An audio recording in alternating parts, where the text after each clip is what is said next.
Today is another wonderful day, the 17th day of Chu.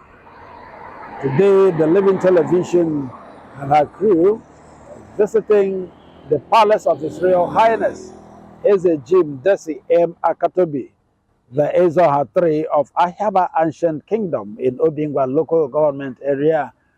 History has it that his father was the late king of this ancient kingdom. His father was the Ezoha II, and today he is the Ezoha III. What it simply means is that the father had led this community very well, the autonomous community very well, and that is why the thing has had to exchange hands to his first son, who is equally a very young man, enterprising young man, and who understands the customs and culture of his people. Today, he is the custodian of Ahiaba Ancient Kingdom in Obingwa local government area. We'll be visiting the palace any moment from now, and then I will keep you posted. What makes him tick? Why is he talked about? And irrespective of expectations from government, this is a young man who has taken the development of his ancient kingdom upon himself. And that is what we're going to look around and say. Even in terms of security, he has organized a wonderful security outfit that takes care of this community. And that is why the community is very calm.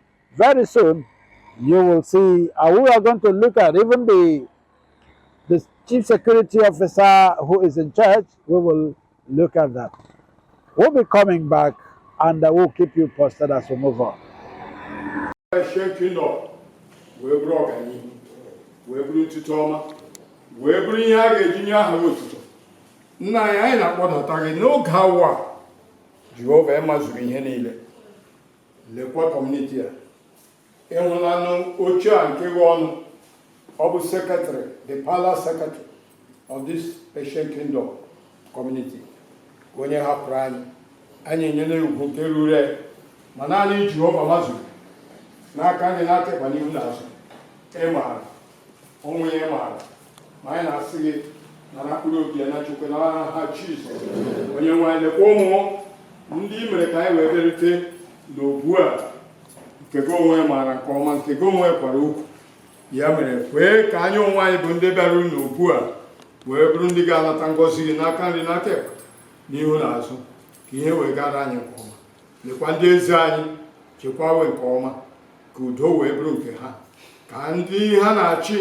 ka ha wee chie ha n'udo ka amara wee bụrụ nke ha ga-eji wee duo ha n'udo ka mkpuchite ọma wee si n'ime ha wee kpuchite ezinụlọ a bụ ezinụlọ kọmuniti a onye nwe anyị na-agọzi n'ike gị ka o wee dịrị onye ukwu mma dịrị onye nta mma dịrị nwoke mma dịrị nwaanyị mma dịrị obodo ọbụla nke nọ n'ime Ancient Kingdom a mma ọbụna ndị ọbịa ndị bịara n'etiti anyị onye nwe anyị gọzie ha ụkwụ eji wede bụ ka a ga iji ala ọgwụ ụkwụ ọjọọ agaghị ekpọwe ihe ọma ga-emere anyị ka ọjọọ ga-agba agba anyị na-eriosi ndụ nwoke ndụ nwaanyị mmiri agaghị ata azụ ha ga-ahụ ọ ga-adịrị onye ihu mma dịrị onye azụ mma onye nwe anyị na-esi ọ na-eme n'ihu anyị ga na-aga n'azụ ọ na-eme n'azụ anyị na-aga n'ihu ma hụ anyị na-amaghị ama ndị anyị ya mere anyị na-esi onye isi anyị dara aja ya were ka ya chụọ ma hụ anyị na-ere ọgụ Jehova bụ Chineke anyị na-esi n'ụbọchị taa onye isi onwe Jehova mere ka ọ bụrụ onye gị onwe ga-achị achị ọ ga-abụ onye ga-achị achị n'ihi nke a anyị na-asị ụbọchị taa ka udo amara gị ịhụnanya gị kpuchite anyị na ihe niile ka anyị ga-eme n'ụbọchị taa ka ọ bụrụ nke a ga-esi n'ime wee nye ahụrụ otito ngọzi ya wee bụrụ nke ụmụ ugbu a na mgbe niile ebi ebi na aha nwa bụ Jizọs Kraịst onye nwe anyị. Amen.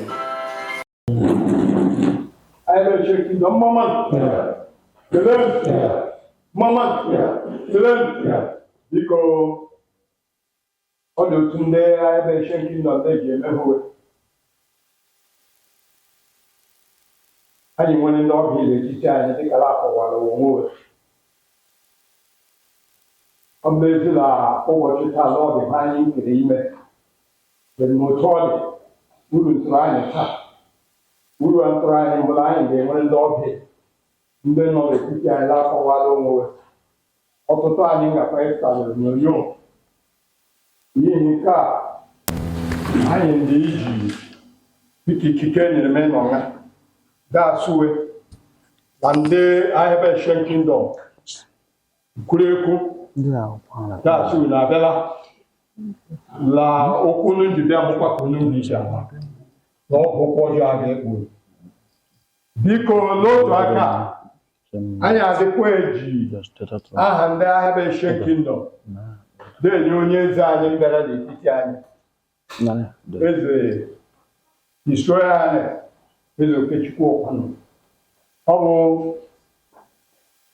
deede unu deede anyị onye Chineke nyere eze ya bụrụ onye nọ la kọmuniti kele ga-akpọ Ahiaba Ancient Kingdom Ahiaba mbụ kọmuniti o keleela anyị beka ama m si se n'ihi ọtụtụ anyị amaghị onye ọ bụ anyị nwanne bụ ụmụ okorobịa nwee ike mata ya adịghị ama iji nje evu ị ga-ahụ ya n'ụzọ ya ga-abụ ọgba moto ya abata ga-enwe onye ime ọtụrụ ya dị anyị ga-esi mba na onye a mbụ onye eze so gị nwee ike gbachie onye eze edele Ahiaba Ancient Kingdom kwurekwu ga-asị ya edela biko ndị ọbịa anyị nọ n'etiti unu dịka unu akọwara ndị unu mbụ lee mara njem unu biko lakala ọgaghị ime tee anya anyị abịala ha ọzọ unu agwatụ anyị unu si bịa ka ndị Ahiaba Ancient Kingdom nnọkwa n'etiti unu mara hụ unu si bịa dewo Ahiaba Ancient Kingdom mmaman kelen mmaman kelen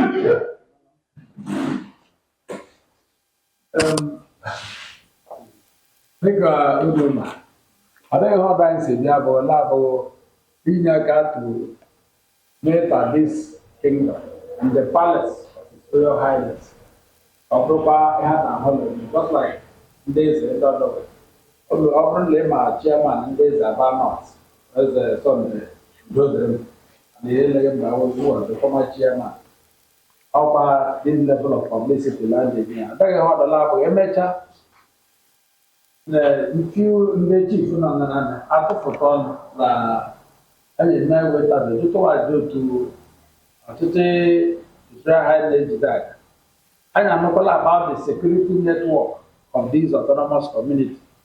I'm sure also that either the chief security officer or whosoever run that will have a say with it. Then after that, just about 2 or 3 cases, then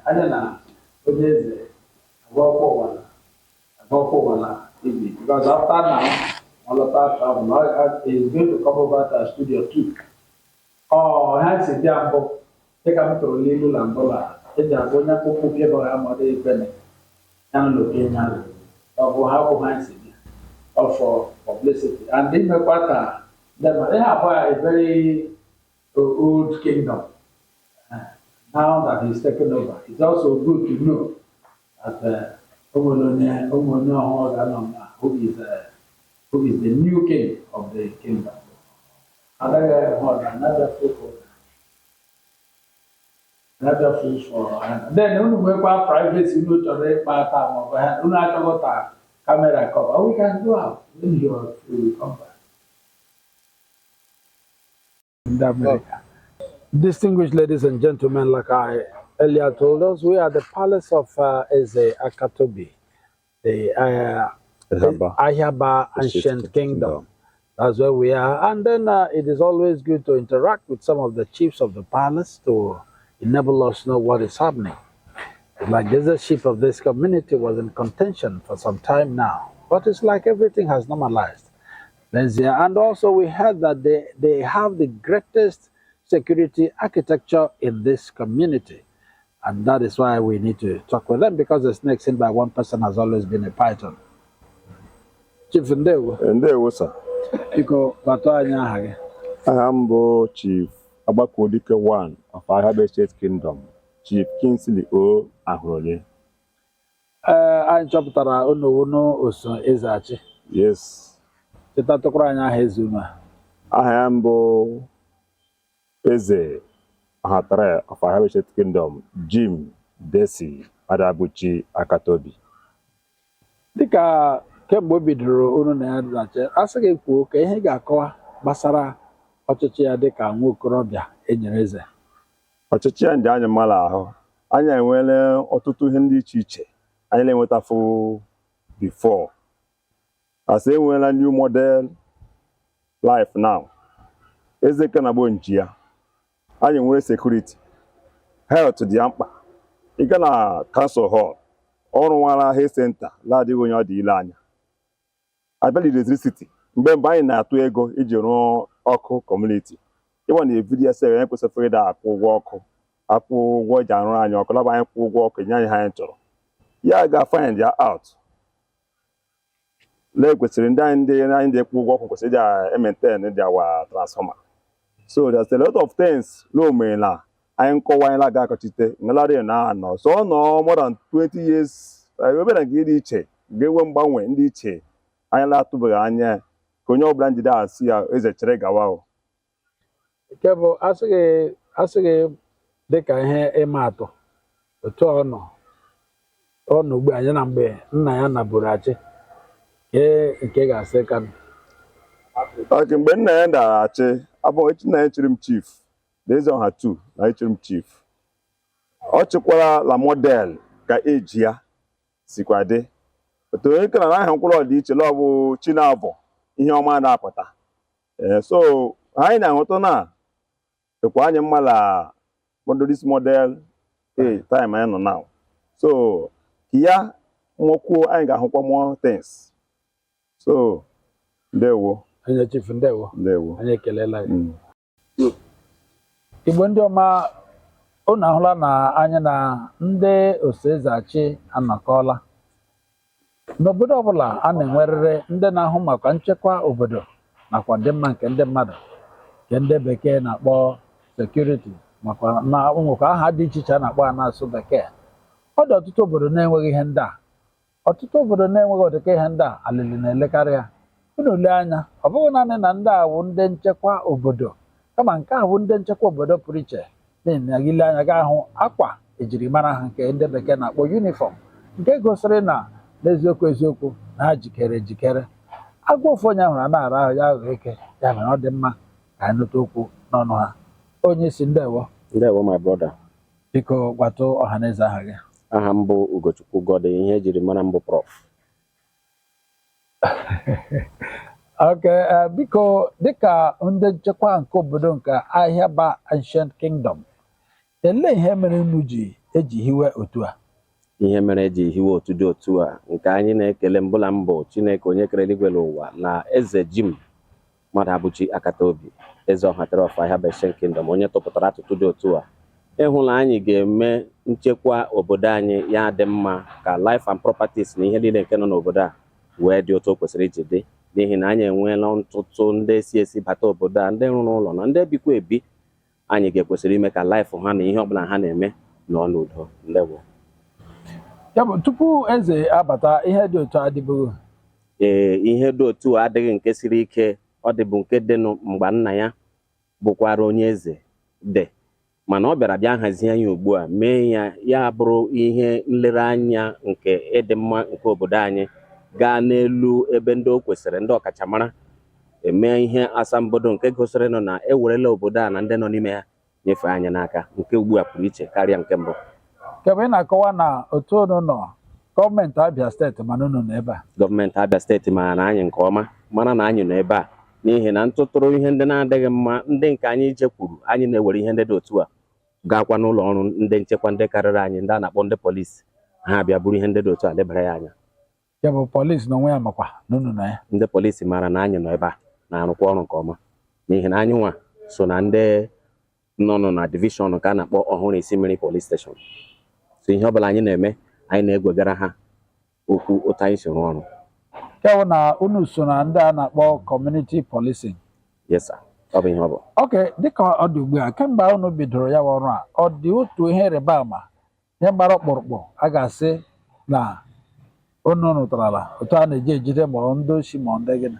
ntụtụrụ ihe dị iche anyị rụtarala buru ibu nke ndị ga-enyecha aka kọma ya akọma nke ọma dịka ndị ọkachamara bụ ndị ọhụrụ polis steshọn, n'ihi na anyị anaghị ejide onye ohi chewa ya echewa ma ọ bụ kụwa ya ihe ihe ọbụla. Anyị na-akpọ ndị kara anyị mara were ndị dị otu a nyefee ha n'aka. Kebu na anaghị ejide egbu. Anyị anaghị egbu mmadụ, anyị anaghị akụ mmadụ ihe n'ihi na o socha na iwu ndị e nyere anyị idebe. Si onye ọbụla wuo onye ochi anyị jidere si kpọọ ndị dị otu a ka ha bịa buru ya gwere aka ha lebara ya anya. Dịka onye eze anọrọla ihe dịka otu afọ, anyị matara na adọrọ ya m eze adọ. Dịka ọ nọrọla ihe dịka otu afọ, onwe ihe rịba ama pụrụ iche ga-eme unu ji asị lekwa ihe mere unu ji sosie ike dịka onye eze unu? Ntụtụ ihe ọ na-eme buru ibu nke ọ na-anaghị ele mmadụ ọbụla anya igweta ego inyere ya aka, n'ihi ọ gaala mba dị iche iche, ọ maala ihe, o nwela ihe ndị ọhụrụ nke gosiri na o kwesịrị ịbịakwa ebe a mee ihe dị mma. Ntụtụrụ ihe dị mma, health center anyị ọ na-arụ ya, transfọma anyị ugbu a taa echi a ga-ebulata ya, onwe onye ọ nara 1 naira. Ihe ndị dị mma, ọ na-egbute akwa nye ụmụ nwaanyị isi mkpe, zụọra ha rice, nye ha garị. Ọ na-eme ihe pụrụ iche nke gosiri na ọ dị good to go. Ok, dịka ọ dị ugbu a anyị nọ n'obodo Ahiaba, a sịghị kwuo kemgbe unu bidoro ha ndị ọjọọ, ọ dịghị obodo ndị ọjọọ na-enweghị ndị ọjọọ. Ọ dịghị ka ndị ọjọọ nọ n'obodo a ọ gbachala ọsọ? N'ime obodo ugbu a adịghị onye ọjọọ ọbụla nke n'ebe a na-emebeghị travel, n'ihi na ọ gaghị adị mma ịdabata n'aka anyị ma nna n'ihi na anyị anaghị ekpuchi ihe ụjọ. Ok, elekwanụ ndị ọhụrụ ndị ga-akọ ọrụ, ele ukwu agbamume ị ga-enye ya nakwa nke ga-agba na anakwa ele gị na-ezo ọ dị ka na-eju abụọ? Agbamume m na-enye ndị ọrụ m bụ ka anyị niile gwepụta obi dịka ha gwepụtakwara, ka anyị na-aga n'ihu, n'ihi na anyị anaghị ele aga anya, anyị anakwa na-ele mmadụ anya. Ọ dịghị onye nọ n'ime anyị niile na ndị ọrụ m niile na-enweghị ezinụlọ nwekwara ihe ha na-eme nke na-enyeju ha afọ. Ebe ahụ ka anyị legidere anya, n'ihi na anyị lewe ego ma ọ bụ ihe ndị mmadụ ga-eme, anyị ga-eme misteki n'ọrụ. So ana m asị wee gwepụta onwe ha dịka ha gwepụtara, ka ịla azụ ghara ịdị n'ebe onye eze anyị nọ bụ eze Jim Akatobi, eze ọhatara of Ahiaba Kingdom. Anyị na-asị ya nwa atụrụ ntọala dị otu ịhụ na obodo ga-anọrọ chi ga-anọnyere ya, ala anyị ga-anọnyere ya, ihe ọbụla ọ ga-ebi aka ga-aga nke ọma. Chineke ga-anọnyere ezinụlọ ya, nọnyekwara ndị niile ndị na-agba ya ume ịhụ na ihe ga-aga nke ọma. So onye nwaanyị nọnyere ya n'aha Jizọs. Amen. Ọ gbanwekwa ikwutara m na bụrụ achịjụ dịka unu nọ ugbu a dịka ndị nchekwa nke obodo, uwe ojii nke ndị Ahiaba Asian Kingdom, ọnụ na-eji aka unu na-eme ya ka onwe otu unu ji na-enweta ego eji na-akwụ unu, ka ọ na gọọmenti na-akwụ unu ụgwọ? Gọọmenti anaghị akwụ anyị ụgwọ. Ndị hụrụ anyị n'anya n'obodo, ndị bi ebi, ụmụafọ, yara enyemaka nke onye eze anyị dịka anyị na-ekwukwe ya, bụ otu anyị na-esi enyere onwe anyị aka ebe a. Ka unu anaghị eme mgbe bakasị n'obodo, ọ na-awa nakọta ha eke ndị mmadụ ego, si ha tụwa ego ka eji kwụọ ndị na-arụ ọrụ ụgwọ? Anyị emebeghị ihe dị otu a. Ọ bụghị mere na-eji kpachapụ anya chọta ndị rijuru afọ na ndị nwere ihe ha na-eme, ndị ga-akwụ n'eziokwu, ka a hapụ ime mmadụ ọbụla intimidate. Ndewo. Thank you very much. Anyị ekelela gị.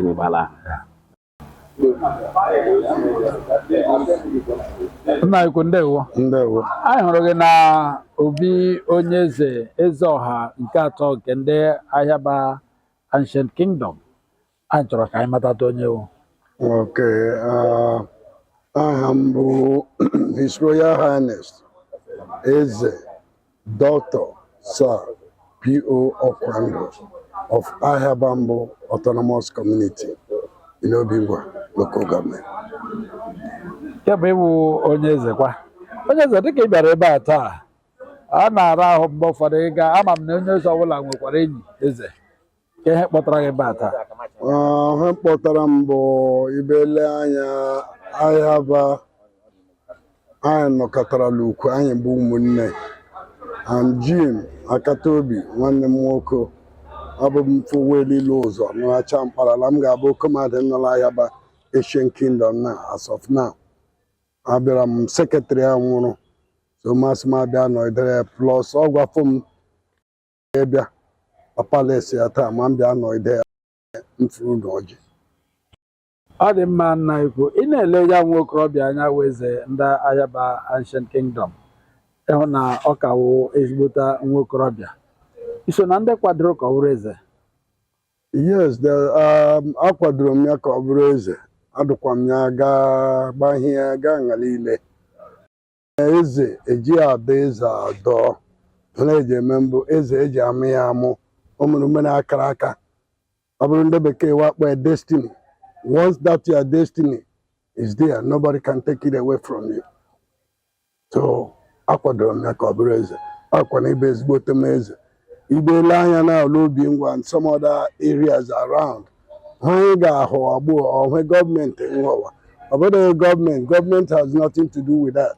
Ọ bụ ndị nwe ala kọmuniti nga-eji aka ogbo dakpọfta ndị nga-arụ ọrụ n'eziokwu n'ime mmụọ na ito egwu Chineke. Ọ bụ otu o jide aga. Dịka onye nna ya bụ eze dịka gị onwe gị wụkwa eze, ama m na elemere anya oge nke gị adọkwuru ya adọ, gịnị na-akpata dị ndọrọ ndọrọ eze a ịka nke na ala ngwa? Ihe na-akpata eze ndọrọ ndọrọ mbụ ihe ibele anya gboo this young men mfụta anụ mba eze, anyị bịara ịrụ ọrụ, anyị bịara ikwu eziokwu, anyị dịka missionaries from God, from heaven. N'ihi na eze enweghị ugwu n'ala ngwa site ọkparamagwa gaa gboo ịbụ nwaanyị isi mkpe gị buru ikpe bịala palace m asị igweta ọjị asatọ ose asatọ hen ise. Nwaanyị aṅụbeghị garị sọ ofe ego ji azụta hen ise. But when bịala palace ndị eze Chineke nji aka ome eze rijuru afọ iji maa bịa iji ọjị bịa, anyị amarala ọba omenala, agaghị hafụ omenala ma omena elu, a ga-anabata ekpere ya ikpe ziri ezi. But mgbe ikpe m bere gweta ele anya onye ka ya nka mbụ onye gị nwere. But by the grace of God, ndị eze anyị nwere gboo the young people mbịatanụ otu adịghị, anyị ga-emezi ha emezi. Eze ngakwa n'inwe ugwu, kọmuniti ngakwa inwe ugwu. Ọ bụ otu ka anụ. Dịka eze bu ya ụzọ nata mkpara bụkwa onye Ahiaba dịka e kwuru, olee otu ihe bụ ọkpụrụkpụ iji aka mere iji kwadosi ike si na ọ ga-awụ eze dịka nwokorobịa? Well, like egwuela m gị aka mbụ jikwa egwu ya ka abụ ọ bụ m sịla m ga-ebe eze, ọ bụ Olise nọ n'eluigwe nhọpụtara m, ọ bụ akara aka m na m ga-echi. Sometimes ihe na-eji eme ndị eze mbụ ịbụ ha ala eze enweghị ike ikpe oruwe reflection mara ihe Chineke ji mee ya eze. Chineke mere m eze because I am a peacemaker. Eze udola mbụ akwana ikwu eziokwu la palace m. Let me give you example. For almost 1 year now, mgbe m bịara bịa hụ ndị anya ọkụ ahụ gwetake I shut down my palace. Ikpe mbịa ma kpọrọ ụfọdụ ndị enyi m nwoke ndị eze wa bịa nọdụ m ekpe ya. Adịghị ka m gị lita na sị m nye ego tebụl, nye ego fuel. Anyị dị ikpe n'otu egwu Chineke. Ọ bụkwa n'otu ikpe ndị mma iji kpee. Yeah, adọrọ m eze adọ, but may God take the glory. The final time kwa onye a Chineke họpụtara n'eluigwe sịrị ọbịa nga ịbụ eze, ndị nọ n'elu ụwa confirm ya. Ọ bụ ha o kwuru sị otu e mere ya n'eluigwe ka a ga-eji mee ya n'elu ụwa. Ọ bụ otu m ji bụrụ eze. Oge nna ekwu ihe anyị na-ekwu gbasara onwe ọkwa ihe hụrụ na nwa okorobịa mere iji kwadosi ike na ọ ga-abụkwa eze? Yes, adịghị m hụrụ n'ime dịkwa nwa ụlọ afụtachabeghị. Mgbe ala m bịara bịa jụọ oyi gboo, ị ga-ehụ lụmụkarị ka ebe na ọ dị echi. Things will change dramatically. Ọ bụ magic. Ọ bụ by the grace of God. Ọ bụla ndị mmadụ adịghị nwe nghọta, anyị iri ngarị adịla anyị la ọbara la ven. Mmadụ hụ eziokwu enye 30,000 or even 10,000 gị change ya mind. Sịla eziokwu abụkwaghị eziokwu. Ngala eji agwọ ọgwụ anya eji edowe ya ụsọ n'ihi na idowe ya imebisiala ahụ. Hụ ndị ịkwado ndị eze niile nọ n'obi ngwa anyị mbụ, onye ndị na-nyakịtakwa Chineke, onye ndị na-ekwuwa aka ya ọtọ, onye ndị na-ekwuwa eziokwu. The more ị dị ikwu eziokwu kwuo ọtọ hụ ikpe ziri ezi gị ikpe ya ga-echaa ya, not favoring one person or the other because o nyere 200,000 or vụtara nna ma ọ bụ ego. You see the blessing of God from heaven. The angels abịa gwere wụsa ya labụ ke ngwa anyị ga-enye m 50,000, ha ga-enye m 100,000. That is wrong.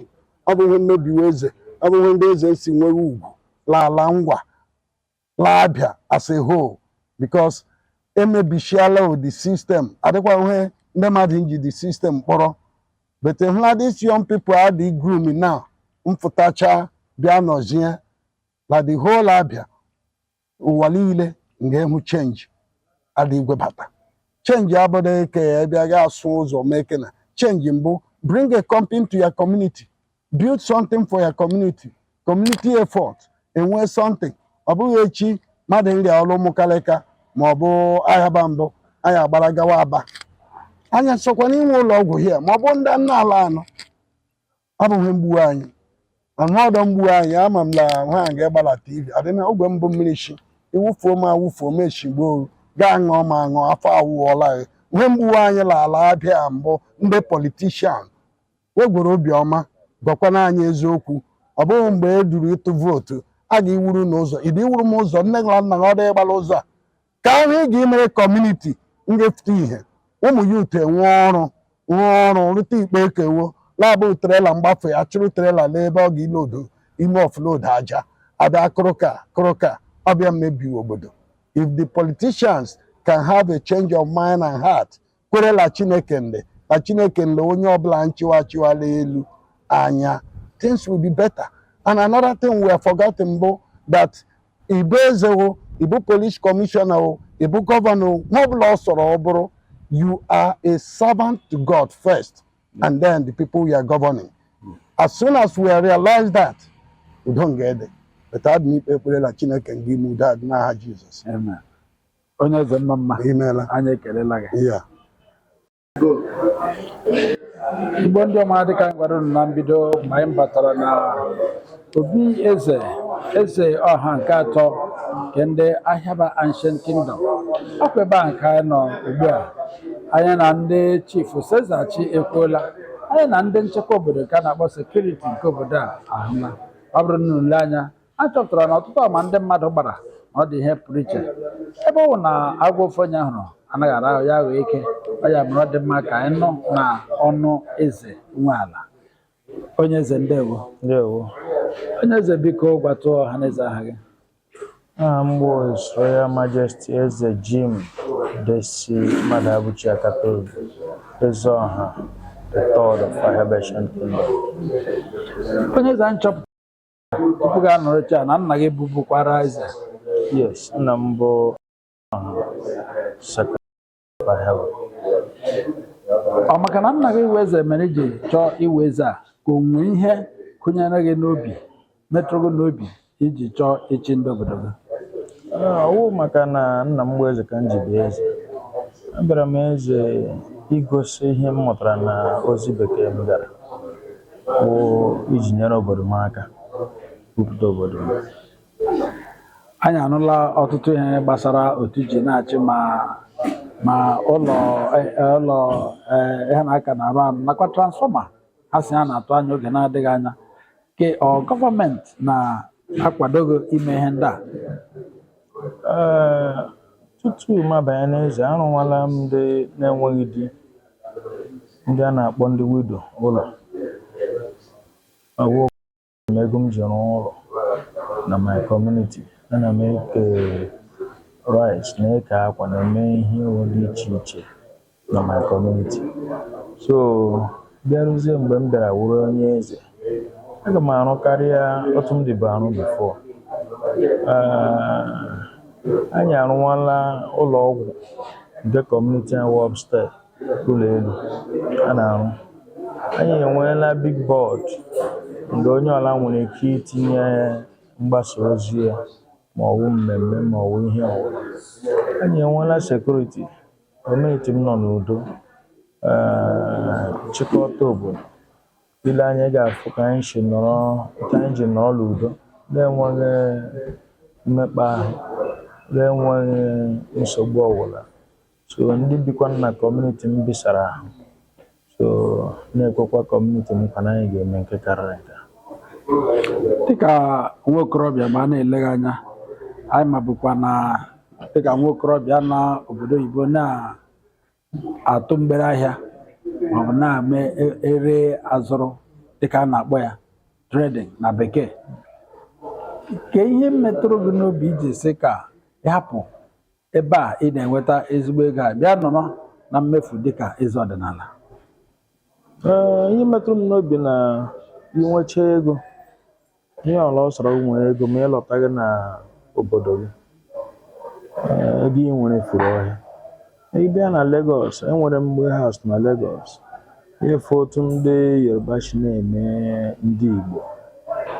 So ya egosi na ị ga-aga n'obodo gị mechie obodo gị ka obodo gị yie ihe. Mgbe m biri n'ala bekee, ndị ụfọ hapụrụ ịchọ akwụkwọ na-achụ ego gị chọtazi ego ma ozi akwụkwọ, o nweghị isi. So m chechara ihe ndị a sị mba, na m ga-abịa mechie obodo m, na mma na ego ga-abịa.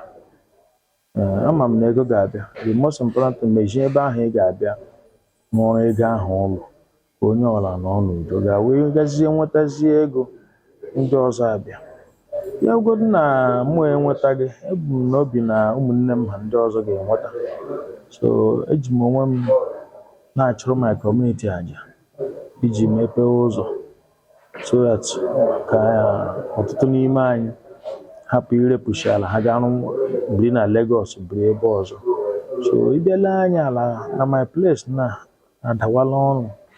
Because mgbe m lọtara, eburu m part of my investment bịa na community m nwụọ ya, ma sikwa ike na-eme ya eme ala ebe ahụ na-arị ọnụ. So na-eme ka obodo mepee. So obodo anyị na-emepekwa, ị ga-enwetakwa ala na my community na 6 million 7 million. So ala ebe a na-adị ọnụ.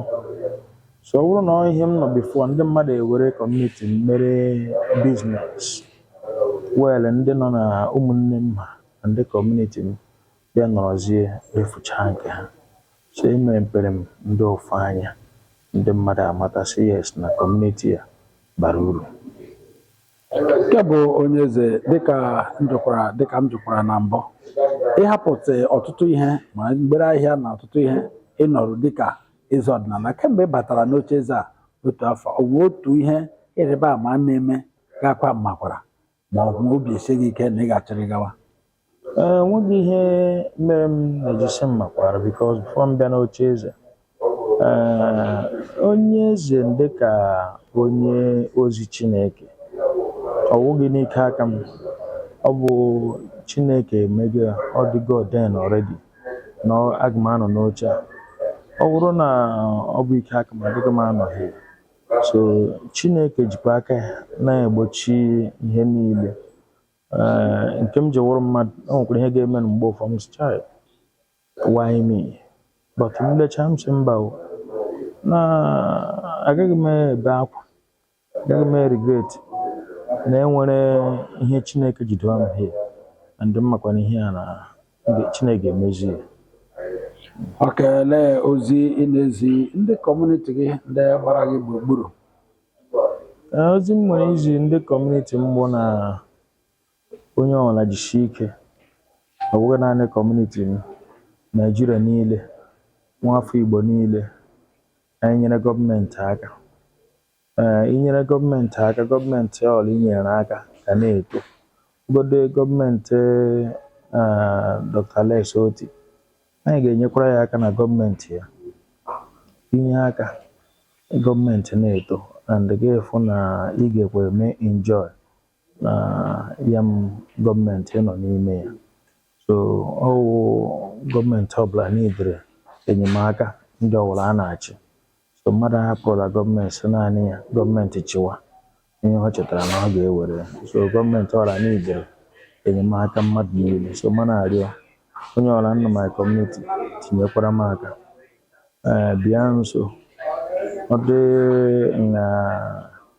na anaghị emeta ha bịa nwee ntụgha mụ na ha, bịa kwuru ebe m na-emeta ha bịa nyekwara m aka ka anyị meta ya. Na nke m ji wụrụ mmadụ na ọkwara ndị mgbe ụfọ m nwere ike chee na m na-emeta, ama m na anaghị m emeta. So ọ bụ ndị nọ n'akụ ga-abịa sị onye eze lee nke a lee nke a, n'obi rukwara n'umeala kpọba m n'ime ụlọ, onye eze m mee nke a mee nke a. Aga m ege ntị ka kọmuniti m nwee ike ịga n'ihu. And akwụkwara m onye na-ege ntị nnukwu, because I believe m n'ige ntị than n'ime agụ. so ihe m ji mara na m ga-achịta obodo m. onye eze ndewo Ndewo. ama m nwere ozi ọzọ pụrụ iche ị ga-eme ka ndị obodo na ndị eze ndị ọzọ mata tupu anyị akwachie ọha nta akụkọ na ajụjụ a n'ụbọchị taa. Ana m enye ezi ekele tu ndị eze niile nọ n'ala Igbo. Ihe m nwere ịgwa ndị eze ọwụla, onye ọwụla nọ n'oche eze hapụ elechala anya n'ego, elewe anya na tron ahụ ọ nọ. Taa m nọ ebe a, ama m na eji m nnukwute ọfọ ahụ m ji bụ ihe ga-eme m cheta nsị mba nkwụrụ. So onye ozi ọwụla mara dat na once ọkpọ nọ n'oche eze ya mee ihe dị mma, and onye ahụ ga-elive kwa long. Akashi onye ọwụla obi, onye ọchịchị ga na-enweta mkparị, a ga na-akpọ gị aha ọjọọ, ma akpọ gị aha ọjọọ ma dat na ịnaghị achị, a ga-akpọ nke ọjọọ kpa gị nke ọma. So ihe m na-eme ka onye ọwụla ghọta, onye agụla na akpọrọ ya aha ọjọọ ya sị na ọ ga-emekwa ihe ọma. Anyị ga na-eme ihe ọma na-aga. Ọ wụ okwu nkashi obi m ga-enye onye ọchịchị ọbụla, ụkwa ndị eze, ụkwa ma gọvanọ. Na-ewerekwa ezi ekele m na-ekele onye isi anyị bụ gọvanọ Alex Oti. Mmere ọrụ n'ụlọ na-abịa enyela anyị obi ụtọ. Ọ rụrụ ọrụ dị egwu. Ugodi na wiiki ole na ole mmekpa ahụ batara gbasara na ndị amị na anyị nwa. O nwere ebe ọ ga-awụ mma ndị amị egbula ndị mmadụ gawa, ụtọ ọ gbara ọsọ ngwa bịa gboo ọgụ. Ụkwana nke mbụ, o nwere ihe mekwara n'ahịa Ihere nke o jikwa ọsọ bịa otu mgba jụọ ọwụgịrị, o mekwara na arịa o jikwa ọsọ bịa. So ekelere m ozi ekele dị iche na o nwere mmụọ mmadụ eze okwu ngwa ihe mee na wesi ka m chere. So mana ebu ezi ekele m na-ekele eke karịsịrị otu o si na-aza ụmụ ogbenye na ndị ọ na-achị, si Chukwu doo ya ndụ, nyekwe nkashi obi na anyị na-ekwu na anyị ga-enye ya sọpọt, na o gosila ịhụnanya nke o nwere n'ebe ndị abịa nọ. Ọ wụghị ihe ọrụ ga anyị kwuo nke anyị ga-ekwucha ya, but ihe a na-egosi ịhụnanya wụ mgbe mmekpa ahụ nọgidere ndị na-achị ga-enwe ibi otu mgba na-awụ iyigharịwa. So mana ekele ezi ekele dị iche si ya na ya werekwa aka agawa anyị na-ekwu. Onye eze ndewo imeela. In Igbo land, there is no traditional ruler or an elderly person that does not know anything concerning Ofo. In some areas, they call it Ofo na Ugu. And this is one word that has no particular English interpretation. But what it simply means in Igbo land is that any man who has it is just like a tradition. It's just like a traditional thing that is handed over to any person who is the custodian of the cultures and tradition of a particular land. What it simply means is that you can never lie and you can never cheat, no matter what happens. Of these or four, one thing it signifies is uprightness. That the moment you have it and you're holding it in your right hand, you can never cheat. And that is why it is very, very important. If you look around, you can see the handover of the traditional of four shrine of Ahiaba to the traditional ruler of Ahiaba, His Royal Highness Eze S.I. Akatobi, SJGP. And this is the Ezoha too. And incidentally, he happens to be the father of the Ezoha 3, and that is Eze Jim Desi. And that is exactly where we are. That is to say, we will say leadership or traditional leadership runs in his vein. And that is why the people, if you had listened to us very well, you see almost every other person is saying there's something about him, that he is a wonderful ruler, he's a wonderful king. Though a young person, a very enterprising young man who had made his money overseas through trading and so on, and yet has come down to be here. Ofo is something that is very important. And this is also to tell us that even as there are so many traditional rulers in so many places, you cannot find these or four and or four no go. But he has it. That is to say that he has the blessings of the ancestors here. For those of you who believe in ancestors and so on. And that is where we are. That is where we are capping the camera here. And remember, we've been in Ahiaba Ancient Kingdom, Ahiaba Ancient Kingdom Autonomous Community. And we visited Ezoha 3 of Ahiaba Autonomous Community. And this is your darling station, Living Television. Thank you for being part of this program. Until some other time. Bye for now.